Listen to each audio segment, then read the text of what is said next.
Hello, I'm Nima Rajan, and welcome to Northwest Newsweek. OPP in the Greenstone area have charged an Arrowland First Nation man with first-degree murder after an incident in the early morning hours of Good Friday. Police received the complaint of an altercation involving a firearm at the community powwow grounds. Officers located a seriously injured male who was pronounced dead on the scene. 21-year-old Brady Gagnon was arrested at the scene and is being held in custody at the Thunder Bay jail. The victim's name has not yet been released, pending a post-mortem this week in Toronto. A video showing the forceful arrest of an intoxicated teenager in Sioux Lookout is going viral on social media. The incident was caught on camera this week by a passing motorist. There's 3 more cops coming to help him. He's just a little boy. 2 more! The youth being apprehended is actually a 16-year-old girl. The video starts with the officer forcefully pulling the teenager to the ground, prompting the eyewitnesses to move in closer. 4 more officers arrive soon after to provide backup. The original officer then walks over to the woman making this video, asks for ID, and offers up his side of the story. Go to court. She was just spitting and kicking at me. She? She. That's a little girl. That's a girl. Wow. Okay. Her mom is the one that called her in today. Okay. I was just looking to make sure she was all right. Why wouldn't she be all right? I'm here to help people, ma'am. The 16-year-old girl has been charged with resisting arrest, assaulting a police officer, and failing to comply with a court order. The OPP says the detachment commander is reviewing the video to see if the officer's actions warrant an investigation by the OPP's Professional Standards branch. And so far, the force has not received an official complaint about the incident. An Easter weekend fire has left one Dryden landmark in scorched ruins. The blaze broke out shortly after 3 o'clock in the morning on Good Friday. Firefighters from both Dryden and Oxdrift spent almost 10 hours battling the flames, but were unable to save the building. In a release, Dryden police say they consider the fire suspicious and are investigating. Dryden Mayor Greg Wilson says the building will most likely be demolished and the city will be on the hook for the costs. When you have a fire like this, you know, it's a loss for the community and for the municipality. We're on the hook for the cleanup. There's a fair expense there, not only just fighting the fire, but actually removing the debris. That'll cost quite a bit of money. However, Wilson says he doesn't want to see a property stay in that condition for too long and expects the cleanup to be completed soon.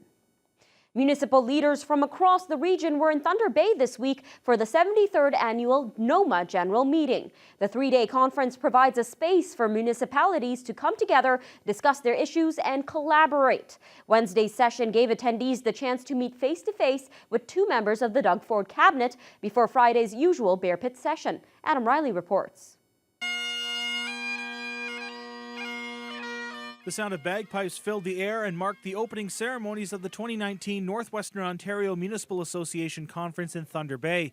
For some, it was a reunion. For others, it was a chance to meet their counterparts for the first time since being elected last fall. However, before the conference started, attendees were given a surprise appearance by Environment Minister Rod Phillips, who just last week began implementing recommendations made on the Endangered Species Act. So we're looking at the ways that we can continue to protect species, very important that we do that, but also do that in a balance with local economies. Forestry is just one of the examples of that, where we believe we can strike a better balance that protects important species at risk and their habitats, but also make sure that we can support the economic interests of local communities. Which is good news for Atikokan Mayor Dennis Brown and Ignace Mayor Donald Cunningham, whose communities are closely tied to the forestry sector. Cunningham admits he hasn't read into the act, but is optimistic about the potential. I'm sure that that it'll be between, like I said, the different shareholders, that it'll be looked at seriously and worked out, and so hopefully everybody can benefit. Brown says over the last 5 years, some of the wood has been set aside to protect endangered wildlife and contends there isn't as much wood as there was before. There's a limit to what they should be doing, and a lot of times when they set wood aside, it doesn't really help that much because like the animals, like the caribou, do better in areas that have been harvested. Also in town for day one was Infrastructure Minister Monty McNaughton, who spent the day meeting with municipal delegations on their infrastructure needs, which vary from roads and bridges to community centers and arenas.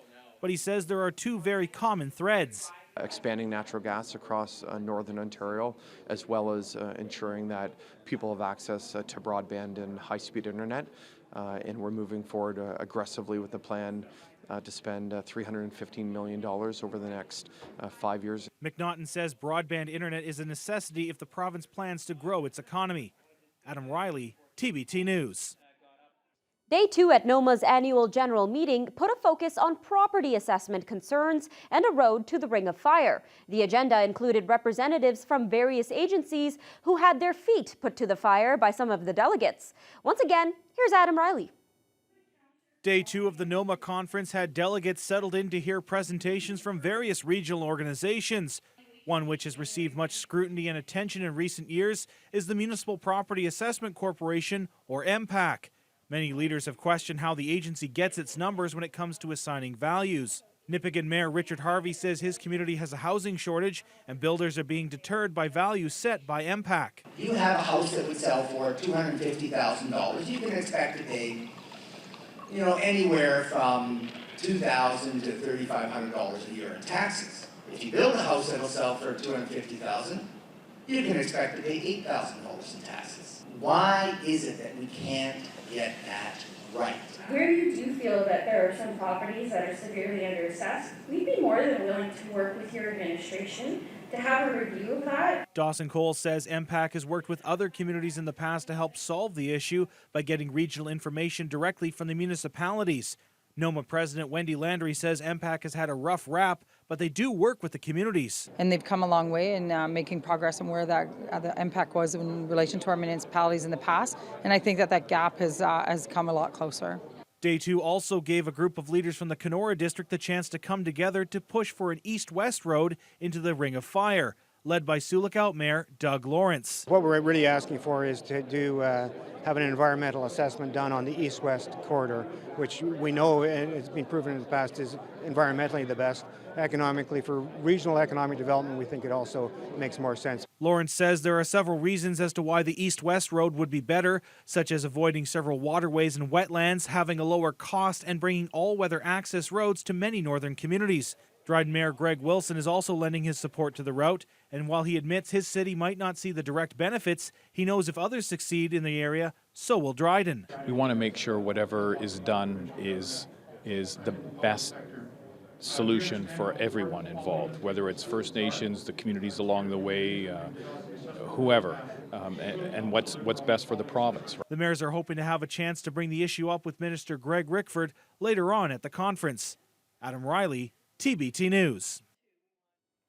Minister Greg Rickford was also the special guest at an intimate PC fundraiser on Thursday evening. The $750 per person event was hosted at a private residence on West Arthur Street.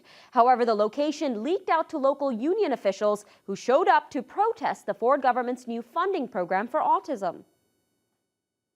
Kenora Rainy River MPP Greg Rickford planned an intimate evening with him Thursday in an effort to raise funds for the benefit of the Thunder Bay Atikokan, Superior North and Rainy River PC riding associations. However, he probably didn't plan to see a dozen ralliers outside the private venue on the city's south side. Multiple OPSU and other union members gathered outside the private residence before the event started at 7 p.m. to express their displeasure with the PC government's latest funding cuts. At a cost of $750 per ticket, the event was promoted as a fun time with food, drinks, and great conversation. However, the only conversation that ralliers wanted to have with the PC cabinet minister was about the latest changes to the Ontario Autism Program. President of the Thunder Bay Family Network, Sharon Back, compared the price of the tickets to the costs that parents of autistic kids incur daily.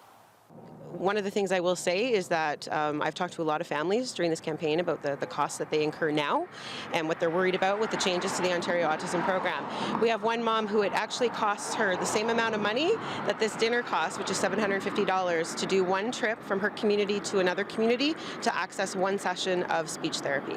So it just shows to show you how important that funding is for families and how quick it's going to get eaten up by travel costs. Back also mentioned the fact that Rickford has not responded to the Family Network's many requests to hold a roundtable with their families. The group was told by Rickford's office that there is an application process and forms that they must fill in order to arrange a meeting with him. However, OPSEU Executive Board member Ken Malcolm believes the application process is flawed. Well, no, I've done that with many ministers, many MPPs, and that's the way of them getting you to leave them alone. They'll promise you a meeting in the future, and you'll never hear from them again. No one from the PC party was available for comment today. There'll be another rally held on Friday at 4 p.m. at the OPSEU office. MPPs Michael Gravel and Judith Monteith-Farrell are expected to be there. There'll also be a check presentation at the event from OPSEU to the Thunder Bay Family Network. The groups plan to work together to host more rallies in order to get their message across to the PC government. They need to hear about the realities of what life is like in the Northwest already and how changes as they go forward need to really have the input from all of Ontario. We need province-wide solutions, not solutions that are just coming from one part of the province. It was the main event for the third and final day of the annual NOMA conference. The Bear Pit session puts provincial cabinet members on the hot seat while municipal leaders hit them with the issues affecting their community. However, as Adam Riley reports, that wasn't the only big-ticket item on the agenda. Municipal Affairs and Housing Minister Steve Clark and Energy, Northern Development and Mines Minister Greg Rickford were front and center giving an update to delegates from the 37 communities that make up NOMA before taking questions on the issues. Shunya Councillor Duff Stewart asked about the seeming lack of movement on the highway twinning between Thunder Bay and Nipigon. We have a twinning going east from here, and I didn't notice anything in the budget talking about going east. I looked at the west. Is there plans in the future to augment or finish it? Rickford says while the Thunder Bay Nipigon project is important, there are some outstanding issues, including the disappearance of money earmarked for the Kenora twinning project 9 years ago. When I became a cabinet minister and got a look at the books, that $100 million was gone. The short answer is yes. But damn it, we're going to twin the highway from the Manitoba border into Kenora, and that's going to be as much of a priority as any other highway twinning or expansion in Northern Ontario. That's the short answer.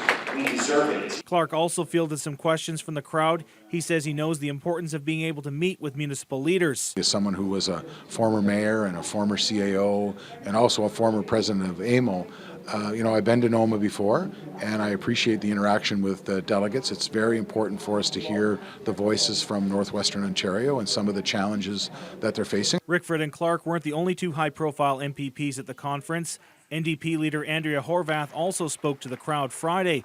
And while she didn't take questions from delegates, she did touch on several key issues, including various region-specific cuts made in the 2019 budget. It sends a pretty clear message to Northern Ontario and to the Northwest that that your needs are not important to this government.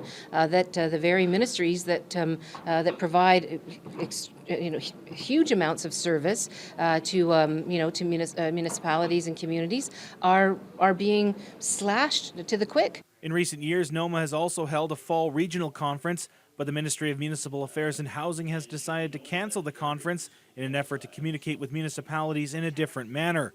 The next NOMA AGM will be in the spring of 2020 in Fort Frances. Adam Riley, TBT News.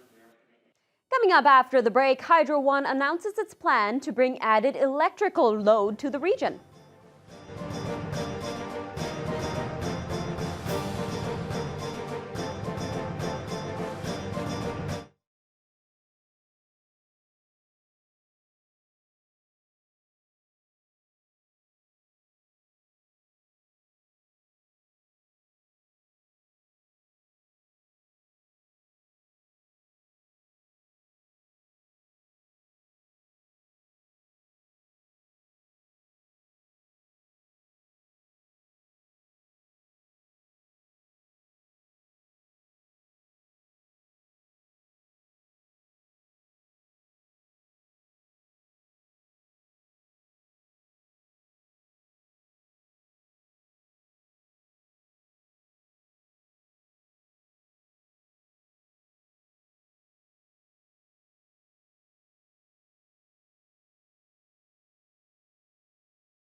Hydro One is taking the first steps in its plan to build new transmission lines between Thunder Bay and Dryden.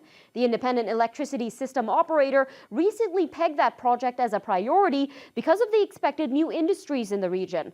Now, although the line improvements might be years away, Hydro One is holding a series of public forums starting next month. Corey Nordstrom has the details. Hydro One is in the early stages of an expansion to their transmission lines that will support future growth in northwestern Ontario. We want to be there with a line that when industry does come and economic growth is available, that the connection and the supply of electricity is a forethought, not an afterthought. We want to be here to kind of promote and help industry thrive and help this area prosper. The project involves a new double-circuit 230 kilovolt transmission line between this transformer station in Shunya and the one in Atikokan. It would also include a new single-circuit 230 kilovolt transmission line between Atikokan and Dryden. In 2017, the independent electricity system operator stated the need for growth of their line between Thunder Bay and Dryden to accommodate industrial growth. Formerly titled the Northwest Transmission Bulk Line, the project is also being called Waasigan, meaning bringing power in Ojibwe. But before its construction, Hydro One will hold a number of outreach sessions in Thunder Bay, Kakabeka Falls, Ignis, Dryden, and Atikokan. Full community engagement, transparency about the planning of the line itself, potential routes that the line may take, two-way dialogue to inform decisions. Fitzsimmons says it's too early to estimate a price tag for the project should it go through. He also notes the benefit it would have for the region when it comes to putting the line in and the work at each transmission station along the route. The decision to proceed is up to the IESO, with no timetable on when work to the Waasigan transmission line could commence. Corey Nordstrom, TBT News. Meanwhile, construction on the east-west tie transmission line is set to get underway this summer. And officials with Supercom Industries, which is training area workers for the project, say the plans have changed. The work will now begin at the Thunder Bay end and carry on eastward to Wawa. Adam Riley reports. We're excited, the fact that it's starting closer to home sooner. A major switch in construction plans for the east-west tie. Instead of starting from the Wawa area and culminating in Thunder Bay, the transmission line project will now begin here in the northwest and move eastward, meaning those employed in the area on the project will be getting to work sooner than expected, potentially as early as this summer. In a statement, NextBridge officials say the move was made to better align with upgrades that are needed at the transformer stations. Red Rock Indian Band Chief Matt Dupuis says travelers and residents can expect to see lots of forestry activity in the lead-up. First thing to happen will be the clearing for the right-of-way. There's a lot of line that has to be cut. You're going to see a lot of jobs being posted, a lot of opportunities for contractors to be able to participate in this process. In total, 4 camps will be set up along the route, 3 of which will be located in the immediate area, including Lake Helen, Terrace Bay, and White River. Mayor Jody Davis says the project has picked up immense speed over the last few months, and with the recent change, municipalities will see benefits sooner. Looking forward to moving ahead and having the land cleared so that they can start the base camp. They're moving into a land that has full services, sewage, water, and electricity, and it's right by the highway. So we're just waiting for things to happen and move ahead, and I'm sure our business people are anxious to work with the proponents. Unlike previous summers where Supercom provided training for various aspects of the project, this year, due to the new timeline, new hires will be given more on-the-job training. As far as a full suite that we offered last year, no, that's not going to happen again. And out of all those students that did graduate, now they have the opportunity to decide if they want to come back for the project or if they are happy where they are. In May, NextBridge will be hosting a series of open houses in several of the communities along the route of the east-west tie to keep residents informed as to the status of the project. The $767 million project is expected to be fully operational by the end of 2021. Adam Riley, TBT News. A Fort Frances man who was found guilty of causing distress to an animal earlier this month has been prohibited from owning any animal for life. On March 26, the OSPCA began investigating the 60-year-old after he was witnessed abusing a dog in his care. Now, in addition to the prohibition order, the man was also fined $300. Thunder Bay's deputy fire chief says children who arrived from the evacuated community of Kashechewan over the weekend are set to begin their schooling in the city next week. More than 200 evacuees, including many school-aged children, flew into Thunder Bay on 5 separate flights on Saturday and Sunday. And more could be on the way as the city has committed to host about 250 people. Deputy Fire Chief Dave Paxton says since this year's evacuation was carried out before Kashechewan began to flood, the arrival was far more orderly than in years past. Because it was a preventative evacuation, a lot of this was pre-planned in terms of trying to keep demographics together, as well as, okay, what do we need to do to make this as regular day-to-day events for the community members as well. Schooling is going to start next week for the community. They're deploying the teachers based on where the children have ended up in the different host communities. So we're working on that right now for school to start Monday morning for them. As of now, water levels remain stable in the community, which sits on the northern shore of the Albany River near James Bay. Kashechewan has flooded nearly every spring for the past several years, and in 2017, community leaders signed a framework agreement with the provincial and federal governments, along with the Anishinaabe Aski Nation, to look at possibly relocating the First Nation of approximately 1,900 people.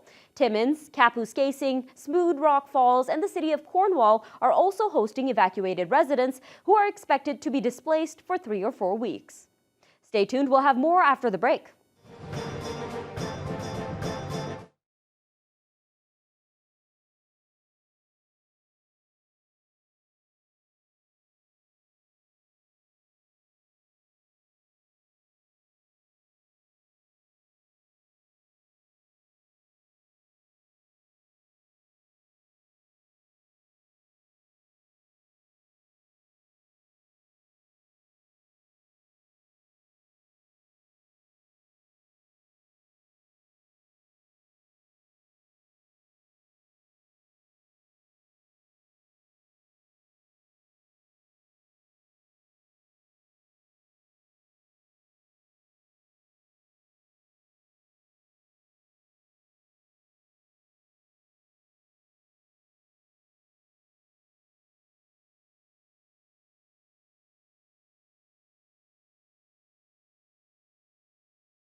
A conference aimed at revitalizing Indigenous languages kicked off in Thunder Bay this week. Some First Nation leaders and educators are worried that younger generations aren't learning their native tongues. The two-day forum is hoping to generate ideas to take back to Nan communities and help keep their traditional languages alive. Carmen Wong reports.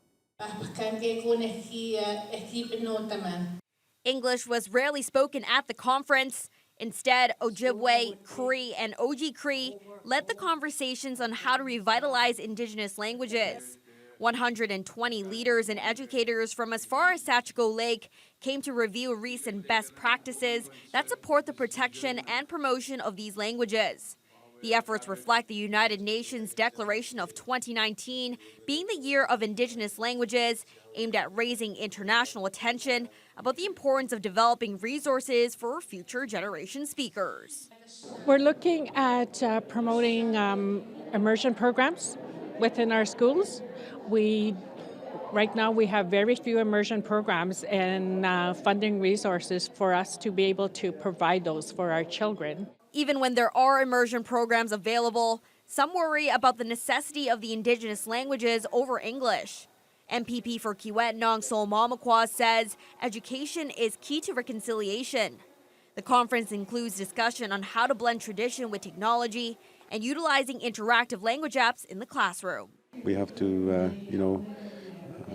try to save our language, from the grassroots level. It's the people, it's the families, it's the communities, it's the individual. Every one of us is upon us. It's upon us to try and save our languages in the north. Of the world's estimated 7,000 Indigenous languages, 2,680 are considered to be endangered. Without the appropriate measures to address the issue, language, which is seen as the heart of Indigenous culture and tradition, will be lost. Language is the basis and also the foundation of our being as Native people. And it's very important that we maintain, that we continue to encourage our young people to speak the language so that they can be more aware of their culture and tradition. Carmen Wong, TBT News. And that's all for this edition of Northwest Newsweek. I'm Nima Rajan. Take care.